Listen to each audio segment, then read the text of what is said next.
তাওহীদের গুরুত্ব ও ফজিলত ২ অপর এক হাদিসে রসূলুল্লাহ সাল্লাল্লাহু তাআলা আলাইহি ওয়াসাল্লাম ইরশাদ করেছেন, মান শাহিদা আন লা ইলাহা ইল্লাল্লাহু ওয়া আন্না মুহাম্মাদান আর-রাসূলুল্লাহি হাররামাল্লাহু আলাইহিন নারা।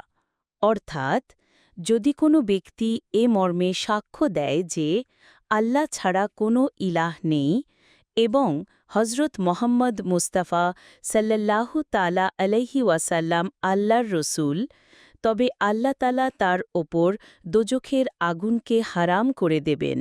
মিশকাতুল মাসাবিহ পৃষ্ঠা ১৫।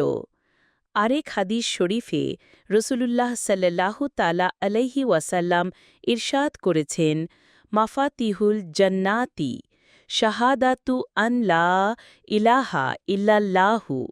অর্থাৎ, বেহেশতের চাবিগুচ্ছ হচ্ছে এ মর্মে সাক্ষ্য দেয়া যে আল্লাহ ছাড়া কোনো মাবুদ নেই।